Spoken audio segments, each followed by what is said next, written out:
हो गया।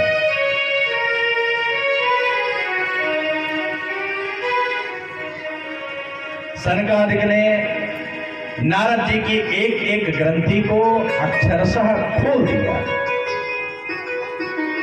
आप यही तो सुनना चाहते थे महाराज। आप जानना चाहते थे कि भक्ति और ज्ञान वैराग्य का कल्याण कैसे हुआ। भक्ति ज्ञान वैराग्य का कल्याण सनकादिक ने करा। भक्ति ज्ञान वैराग्य के बाद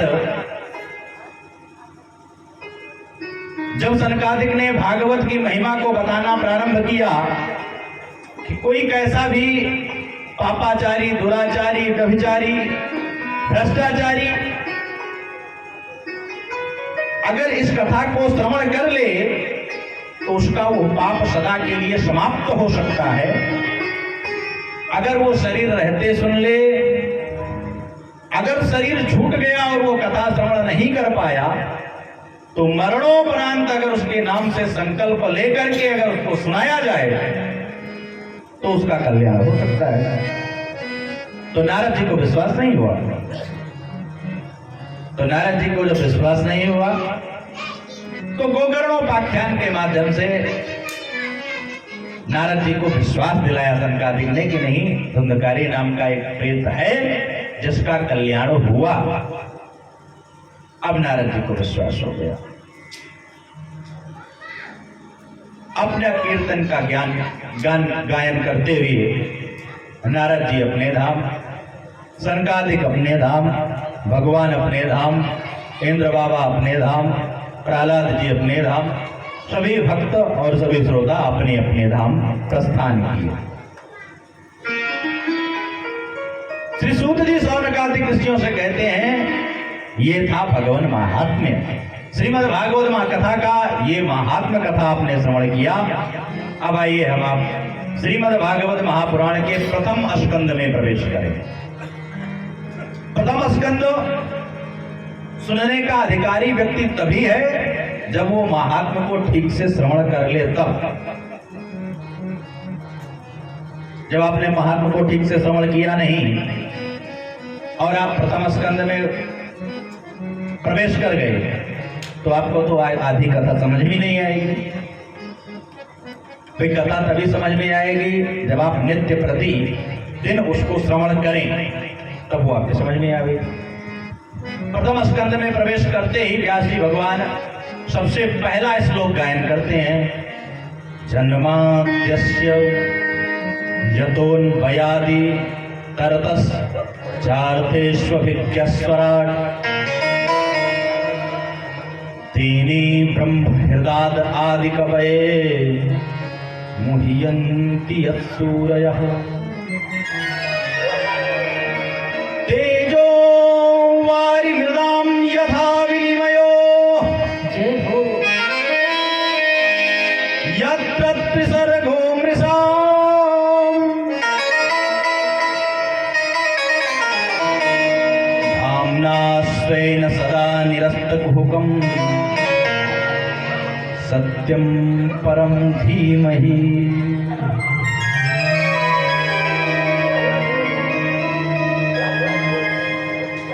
श्री कृष्ण द्वैपायन व्यास जी भगवान का एक नाम था श्री कृष्ण द्वैपायन।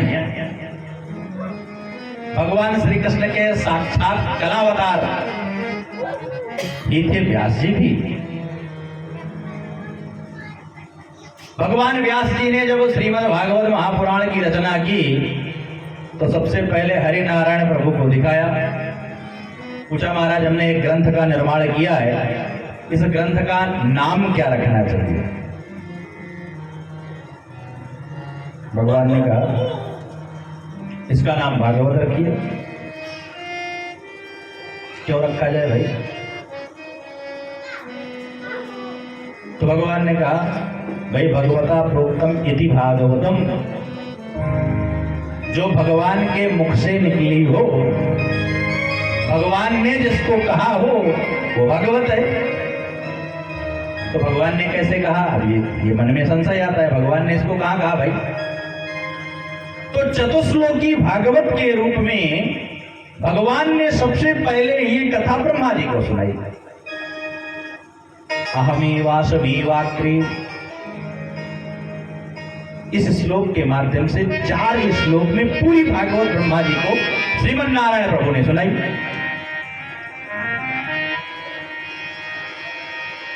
तो ब्रह्मा जी से फिर किसने सुनी? ब्रह्मा जी ने समयानुसार ये कथा अपने पुत्रों सनकादियों को सुनाई, सनकादियों ने नारद जी को सुनाई, नारद जी ने व्यास भगवान को सुनाई, और व्यास भगवान ने उस 4 श्लोक को 18,000 श्लोक के रूप में कैसे विभक्त कर दिया, ये व्यास जी को भी नहीं पता है। भागवती धारा प्रकट कर दी महाराज। आपका एक गिलास पानी में कल्याण नहीं हो सकता है, आप बाल्टी लेकर आइए। ब्रह्मा जी से जो नारद जी के माध्यम से, सनकादिक के माध्यम से जो व्यास जी तक पहुंचा, वो तो 4 ही श्लोक का मात्र। 4 से 18,000 श्लोकों में इस भागवत संहिता का निर्माण श्री व्यास जी भगवान ने किया। व्यास जी ने समयानुसार अपने पुत्र श्री सुखदेव जी महाराज को इस संहिता का पान कराया, पिला दिया। सुखदेव ने समय पा करके इस दिव्य कथामृत को श्री परीक्षित जी महाराज को पिलाया। परीक्षित के माध्यम से ये कथा जगत में आई। तो शिष्य प्रशिष्य शाखा तरुपल्लवयाम, ये अचानक नहीं पृथ्वी पर आ गई।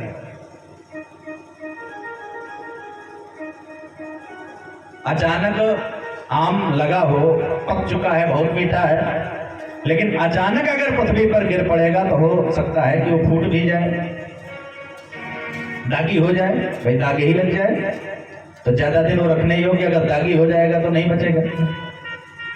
लेकिन अगर वो वहां से गिरे, शाखाओं के माध्यम से, पत्तियों के बीच से सरकता हुआ धीरे धीरे पृथ्वी पर आए, तो पान करने योग्य भी है, रखने योग्य भी है। तुरंत भी खाया जा सकता है, उसका स्वाद लिया जा सकता है, और 1-2 दिन रखकर भी खाया जा सकता है। तो वही सूत जी शौनकादिक ऋषियों से कहते हैं, नैमिषारण्य के पावन जंगलों में 88,000 शौनक इत्यादि ऋषियों की संख्या है, और जो जो प्रश्न करते जा रहे हैं सूत जी उसका बराबर उत्तर देते जा रहे हैं। कह रहे हैं शिष्य प्रशिष्य शाखा तरुपल्लवयाम, ये धीरे धीरे पृथ्वी पर आया, डायरेक्ट नहीं आ गया। भाई डायरेक्ट भी नारायण भगवान भी तो व्यास जी को बता सकते थे कि नहीं ऐसा नहीं हुआ। नारायण ने पहले ब्रह्मा जी को यह परोसा, ब्रह्मा जी ने सनकादियों को परोसा, सनकादियों ने नारद जी को परोसा। भाई अभी कथा कल से अब श्रवण ही कर रहे हैं, सनकादियों ने नारद जी को कैसे परोसा? नारद जी ने, अभी आगे आप कथा श्रवण करेंगे, नारद जी ने इसको व्यास जी को परोसा, और व्यास जी ने इसका विस्तार किया, और विस्तार करने के बाद व्यास जी ने इसको अपने ही पुत्र सुखदेव जी को परोसा। क्योंकि परोसने वाला भी और पाने वाला यानी खाने वाला भी, दोनों के अंदर पात्रता होनी चाहिए। कुपात्र के हाथ गया हुआ धन, कुपात्र के हाथ गई हुई विद्या सदैव कुछ ना कुछ गड़बड़ करेगी ही करेगी। भाई किसी आतंकवादी के हाथ में अगर धन लग जाए तो वो तो ऐसी ऐसी मशीनों का निर्माण करवाएगा महाराज की 1 मिनट में कैसे पूरे पूरे देश को ठिकाने लगा दिया जाए।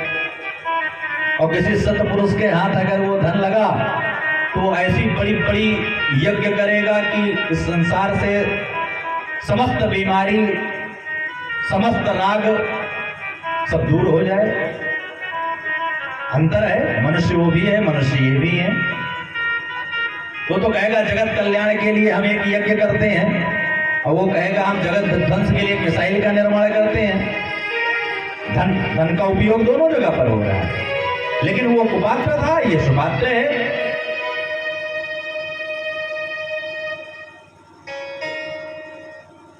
तो व्यास जी ने अपने पुत्र सुखदेव बाबा को योग्य जब माना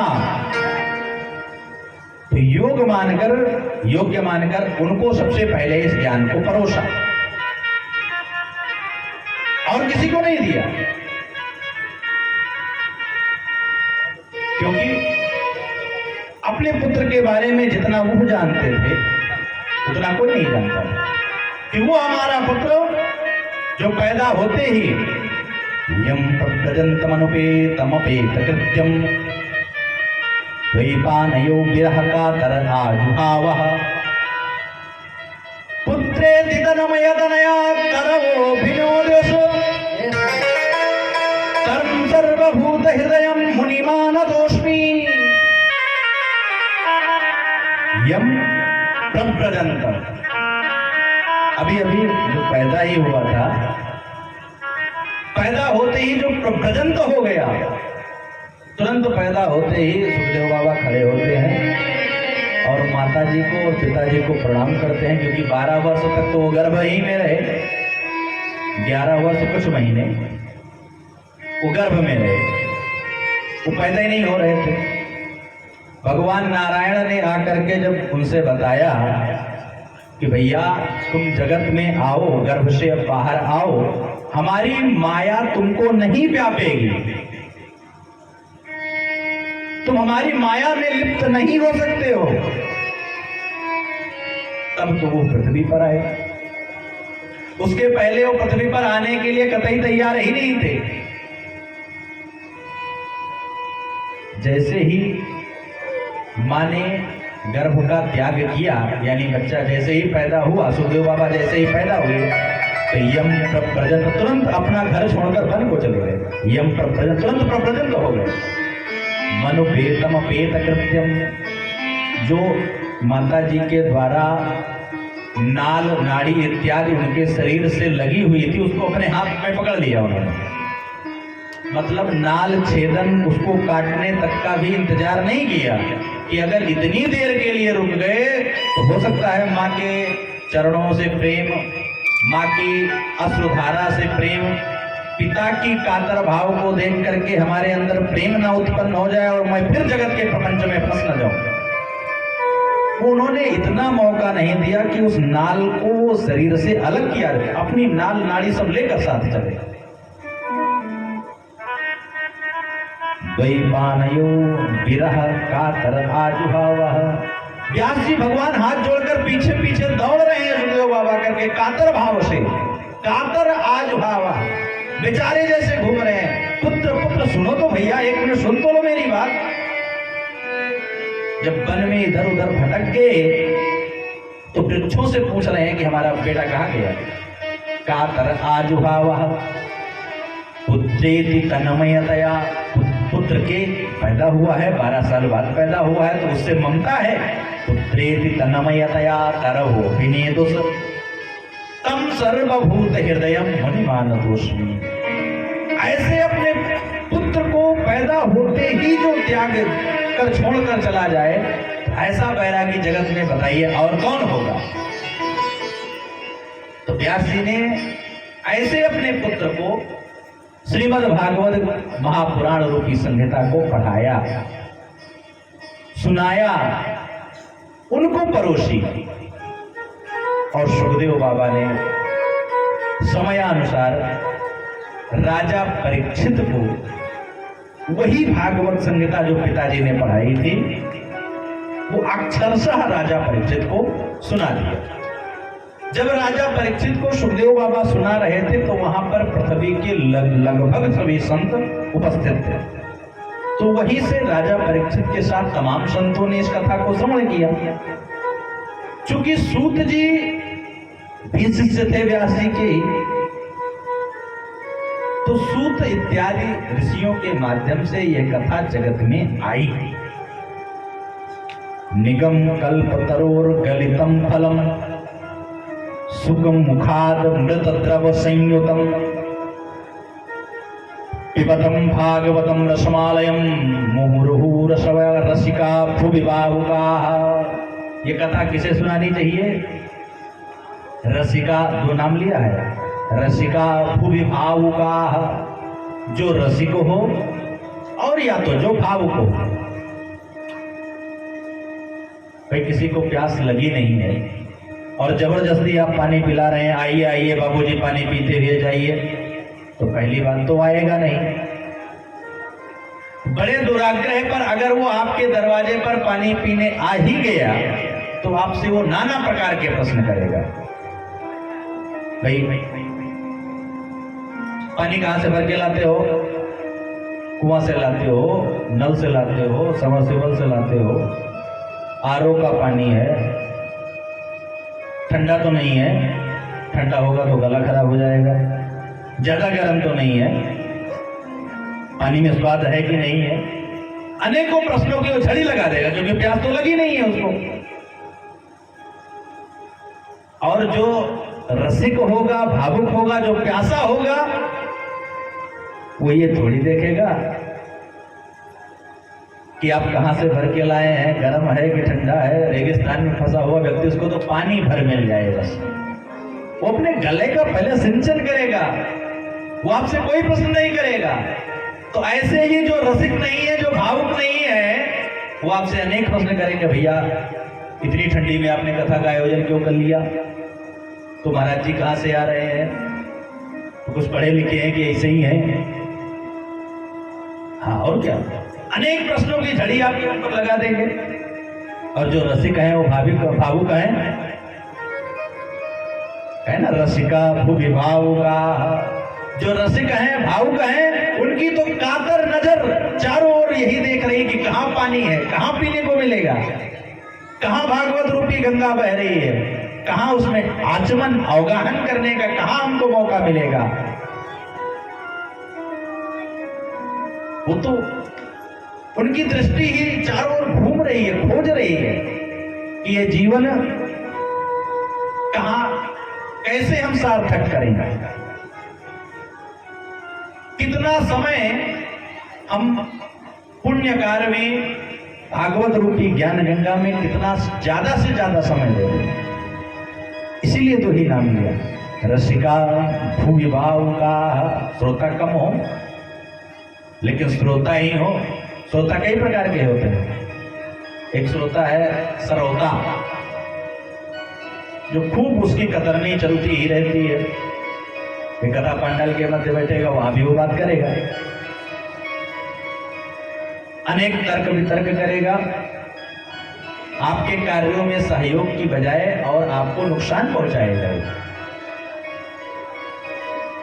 इधर से नहीं, इधर से मंच लगा होता तो हो सकता है कम हवा लगती, और अनेक प्रकार का आपको ज्ञान देगा आकर के, और आपको डिस्टर्ब करने का प्रयास करेगा। एक होता है श्रोता, श्रोता तो है वो, लेकिन आते ही कांड कथा पंडाल के मध्य सो जाएगा। तो ऐसे लोगों का व्यास ने नाम ही नहीं लिया। वो तो कहते हैं कि रसिका भूविभावुका। जो भावुक हो, उसके अंदर भगवान के प्रति प्रेम पहले से कूट कूट कर भरा है अगर, तो वो आपसे प्रश्न करेगा ही नहीं। जो जैसे परोस दिया जाएगा वो तो पीने के लिए तैयार बैठा है, बस खाली उसको कैसे पीने को मिल जाए बस। और जैसे उसको पीने को मिल गया, साक्षात समझ लीजिए उसको भगवान ही मिल गए। भगवता प्रोक्तम इति भागवतम, जो भगवान ने कही वही भागवत है। तो जो भगवान के कहे हुए शब्द मिल गए तो यानी भगवान मिल गए। तो जो रसिक है, जो भावुक है, वो भगवान की कथा बड़े ही ध्यान से, बड़े भाव में जाकर के श्रवण करेगा।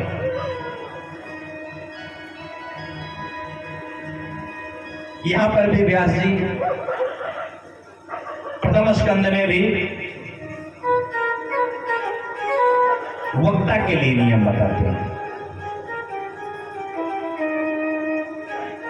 कि वक्ता कथा मंच पर जब विराजमान हो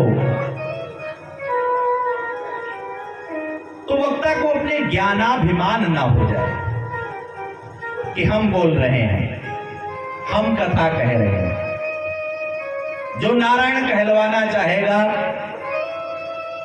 वो आप रोक नहीं पाओगे, अब आप कितनी भी तैयारी करके महाराज मंच पर उपस्थित हो और नारायण अगर आपके मुंह से वो नहीं बोलवाना चाहेगा, आप बोल नहीं पाओगे।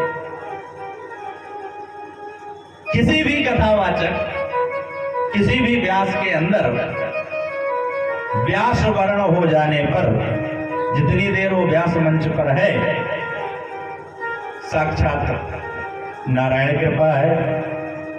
उससे जो माधव बुलवाना चाहते हैं, जितने शब्द कहलवाना चाहते हैं, जितना अपना गुणानुवाद करवाना चाहते हैं, वो उतना ही बोल पाएगा, वो चाहे जितनी तैयारी करके आएगा।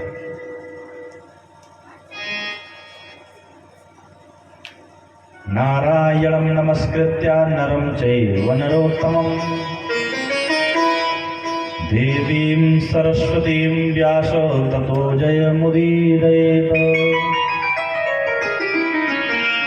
नारायण को, देवी सरस्वती जी को,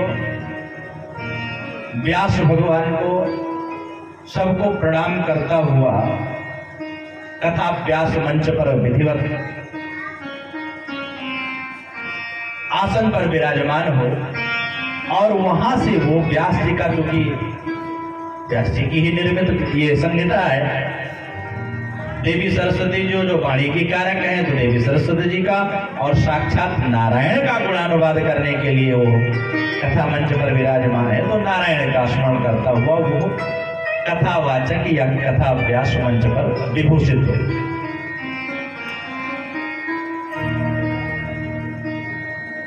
सूत जी सौनकादिक ऋषियों से कहते हैं, हे ऋषियों,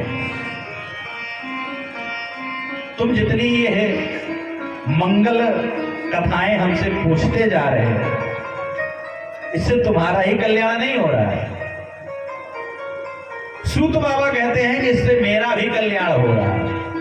भाई जितनी बातें तुम पूछते जा रहे हो, उतने हम भगवान के गुणानुवाद करते जा रहे हैं, हम भी गाते जा रहे हैं। तो तुम श्रवण लाभ ले रहे हो और मैं कथन लाभ ले रहा हूं।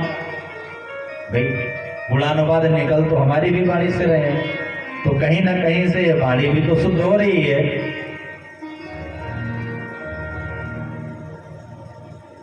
और हे ऋषियों, तुमने इस जगत में व्याप्त कलुषित प्राणियों के कल्याण के निमित्त जो तुमने ये प्रश्न किया है मुझसे, जिसको लेकर के हम प्रथम स्कंद में प्रवेश कर रहे हैं। प्रथम स्कंद के प्रवेश करते समय सबसे पहला प्रश्न सूत जी से सौनकादिक ऋषि कहते हैं कि महाराज, महात्मा तो आपने बताया और हमने श्रवण किया, महात्मा सुन करके अब तो इच्छा है कि ये अनवरत आप विश्राम महाराज लीजिए ही ना। इस कथा को हम लोगों को आप दिनों रात पिलाते रहिए, हमारी तो उठने की इच्छा नहीं है महाराज। कौन कहता है? ये सौनकादिक ऋषि कहते हैं। दिनों रात आप कथा चलने दीजिए महाराज। अब तो इसके प्रति और जिज्ञासाएं जागृत हो रही हैं। लेकिन मैं ये बात सुनना चाहता हूं कि जिस पावन संहिता का आप बार बार चर्चा कर रहे हैं कि श्रीमद् भागवत श्रवण करना चाहिए, श्रीमद् भागवत लोगों को श्रवण कराना चाहिए, इस श्रीमद् भागवत महापुराण की रचना कैसे हुई? श्रीमद् भागवत महापुराण के मुख्य श्रोता श्री परीक्षित जी महाराज का जन्म कैसे हुआ? वो हैं कौन? किसके पुत्र हैं? किसके पौत्र हैं? ये तो बतलाइए पहले। या इस श्रीमद् भागवत रूपी संहिता को जिसने सबसे पहले परीक्षित जी को श्रवण कराई, सुखदेव बाबा, वो किसके पुत्र हैं? आपने तो एक शब्द में खत्म कर दिया कि वो व्यास जी के पुत्र हैं, आपने अभी अभी बतलाया। तो व्यास जी को प्रेरणा कैसे हुई कि हम श्रीमद् भागवत रूपी ग्रंथ का निर्माण करें? अब सूत जी ने कहा, आपने जो ये प्रश्न किया विद्यते हृदय ग्रंथिश्चिच्छेदन सर्वसंशयः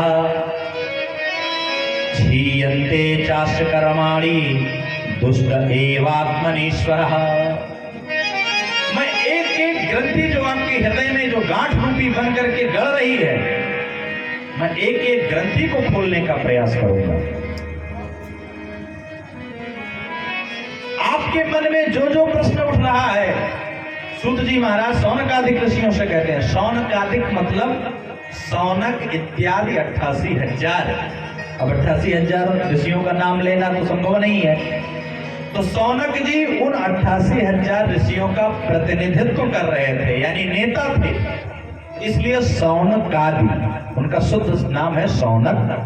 तो शौनकादि का मतलब हुआ शौनक इत्यादि। सूत जी कथा मंच पर विराजमान है, सारे ऋषिगण उनको घेर कर बैठे हुए हैं। 88,000 जिनकी संख्या है। नैमिषारण्य का पावन जंगल है, नैमिषेन्निष क्षेत्रे, नैमिषारण्य के पावन जंगल में सूत जी महाराज परम पावन दिव्य कथा मंच पर विराजमान, और सारे ऋषिगण उनको घेरे हुए हैं। लेकिन सब लोग नहीं प्रश्न कर रहे हैं, प्रश्न केवल शौनक जी ही कर रहे हैं। शौनक जी को कथा सुनाते समय श्री सूत जी महाराज कहते हैं कि उस परमात्मा के विविध स्वरूप हैं, कण कण में वो व्याप्त है, अणु अणु में व्याप्त है, परमाणु में व्याप्त है। जहां आप जिस भाव में उसका भजन करें, जिस भाव में बुलावें, वहां वो उपस्थित होने की सामर्थ्य रखता है। वो सर्वशक्तिमान है। तभी तो कहा गया पूर्णमिदः पूर्णमिदं पूर्णात् पूर्णमुदच्यते पूर्णस्य पूर्णमादाय पूर्णमेवावशिष्यते। और किसी के लिए नहीं कहा गया कि आप ही पूर्ण हो। किसी भाव से तुम शरण में तो आओ, किसी भाव से तुम शरण में तो आओ, मन से कुसुम से हरि नाम गाओ। बहुत ही अद्भुत भाव है इस गीत का। किसी भाव से तुम शरण